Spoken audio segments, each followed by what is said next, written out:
चुन चुन कर 26 लोगों को मार डालते हैं। शुभम की पत्नी घबराकर वहां से भागने की कोशिश करती है, अपनी जान बचाने के लिए जंगल की तरफ दौड़ती है। वहां पता चलता है कि तमाम लोग जंगल की तरफ दौड़े हैं और अपनी जान बचाने की कोशिश कर रहे हैं।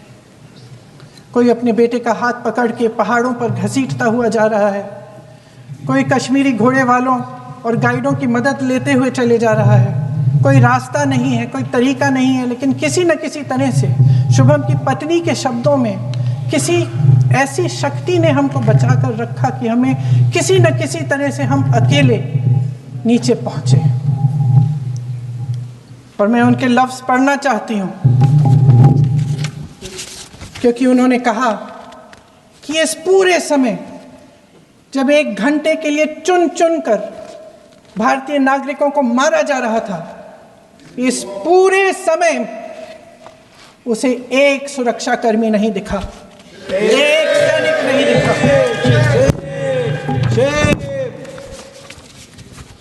शुभम की पत्नी ने कहा, कोट, मैंने अपनी दुनिया को खत्म होते हुए देखा। अपनी आंखों के सामने एक सिक्योरिटी गार्ड नहीं था। मैं ये कह सकती हूं कि देश ने, सरकार ने हमें वहां पे अनाथ छोड़ दिया था। सिक्योरिटी क्यों नहीं थी वहां पे एक सैनिक क्यों नहीं दिखा? क्या सरकार को मालूम नहीं था कि यहां रोज 1000 से 1500 पर्यटक जाते हैं? क्या सरकार को मालूम नहीं था कि यहाँ के पहुंचने के लिए जंगल के रास्ते से जाना पड़ता है? अगर कुछ हो जाएगा तो लोग वहां से निकल नहीं पाएंगे। एक चिकित्सा का इंतजाम नहीं था, फर्स्ट एड का इंतजाम नहीं था, कोई इंतजाम नहीं था, ना सुरक्षा का ना फर्स्ट एड का। इन लोगों को भगवान भरोसे छोड़ दिया गया। ये लोग वहां पे इस सरकार के भरोसे गए और इस सरकार ने उन्हें भगवान भरोसे छोड़ दिया।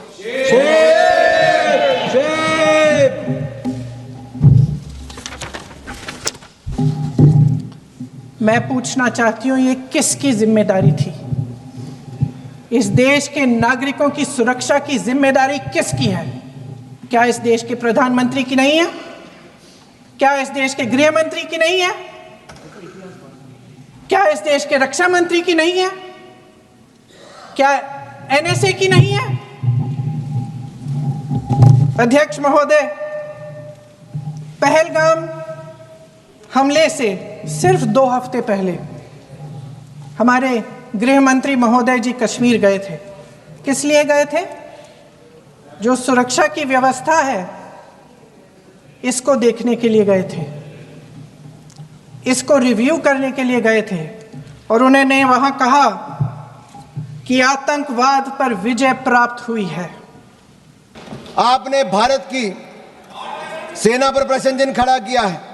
मैं इतना कहूंगा, हम दुनिया का सबसे बड़ा लोकतंत्र है, दुनिया की 4थी बड़ी अर्थव्यवस्था है, दुनिया के सबसे लोकप्रिय प्रधानमंत्री नेता हमारे पास हैं। भारत को झुकाने वाला कोई का माई का लाल पैदा नहीं हुआ जो झुका सके। भारत को कोई झुका सके ऐसा किसी में दम नहीं। भारत से विश्व है, हम किसी से कम नहीं, हम किसी से कम नहीं। आदरणीय सभापति जी, भारत 2.5 मोर्चे पर लड़ाई लड़ रहा था। 2 मोर्चे तो सबको पता है, लेकिन ये जो आधा मोर्चा है ना,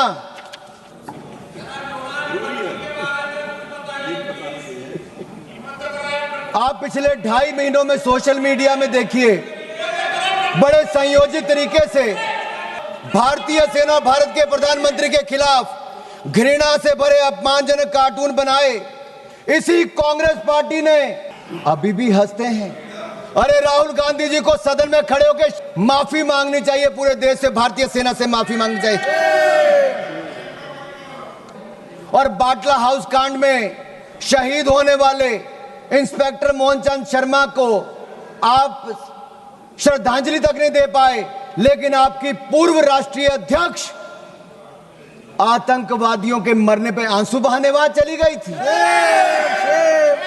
यह कांग्रेस है जो भारतीय सेना के साथ नहीं, उसके खिलाफ हथियार उठाने वाले आतंकवादियों के लिए आंसू बहाती है। देश ने आपका असली चेहरा देखा है। इससे बड़ा पाप और क्या हो सकता है कि आपने भारत को अपमानित और पराजित करने वाले राष्ट्र साबित करने में कोई कसर नहीं छोड़ी। आपने देश की जनता का मनोबल तोड़ने का कार्य किया, कोई कोर कसर आपने बाकी नहीं छोड़ी। और सुनिए मणिकम टैगोर जी, इतिहास नरेंद्र मोदी जी को उनके धैर्य और धीरता के लिए याद रखेगा, उनके धोखे और धूर्तता के लिए धिक्कारेगा, धोखे और धूर्तता के लिए धिक्कारेगा। और मैं आपको बताऊं, जिस नेता की आप अपने की बात करते हैं, 2 बार देश की जनता ने लीडर ऑफ ऑपोजिशन बनने के लायक भी नहीं दिया। एक बार तो अमेठी की जनता ने हरा दिया, और अगर रो धोकर लीडर ऑफ ऑपोजिशन बन भी गए तो मैं कहना चाहता हूं, अब वो एलओपी से, किरण जी पूछ रहे हैं भाई, पार्लियामेंट्री अफेयर मिनिस्टर को तो मुझे बताना पड़ेगा, एलओपी लीडर ऑफ ऑपोजिशन से एलओपी उनके एजेंडे पे केवल भारत का विरोध है, भारतीय सेना का विरोध है और भारत के प्रधानमंत्री का विरोध करना ही लिखा है। इसलिए आज से उनको एलओबी कहना शुरू करना पड़ेगा। और मैं एक बात जरूर कहूं, पता नहीं वो कांग्रेस के पोस्टर बॉय बन पाए ना बन पाए, आपकी दुआ स्वीकार हो। अब माननीय सभापति जी, आज सदन ने ऑपरेशन सिंदूर पर चर्चा करनी थी, लेकिन कांग्रेस के नेताओं में होड़ लगी थी कि कौन पाकिस्तान का सबसे सगा, सबसे प्रिय उभर कर सामने आए। और एक पूर्व गृह मंत्री ने जो कल इंटरव्यू दिया, उस इंटरव्यू में साफ देखने को मिलता है, वो कहते अगर पाकिस्तान का हाथ इसमें नहीं दिखता है तो आप कैसे कहते हो कि पाकिस्तान से टेररिस्ट आए थे। ये लोग कभी हिंदू आतंकवाद कहते हैं, कभी पाकिस्तान को बचाने के लिए आते हैं। कांग्रेस पार्टी में पाकिस्तान के इतने बड़े बड़े एडवोकेट आज हैं कि पाकिस्तान अपनी पैरवी बाद में करता है, कांग्रेस के नेता उनकी पैरवी करने के लिए पहले खड़े हो जाते हैं। और मैं इतना जरूर कहूंगा, पाकिस्तान सेना और पाकिस्तान सरकार लश्कर राहुल के बयानों को अपने पक्ष में इस्तेमाल कर रही है। पाकिस्तान और पाकिस्तान सरकार लश्कर राहुल के बयानों को अपने पक्ष में इस्तेमाल कर रही है। और यही नहीं, पाकिस्तान सेना के प्रोपेगेंडा वीडियो में कांग्रेस पार्टी के राष्ट्रीय अध्यक्ष, उनके बयान को लेकर पूरी दुनिया भर में दिखाया जा रहा है।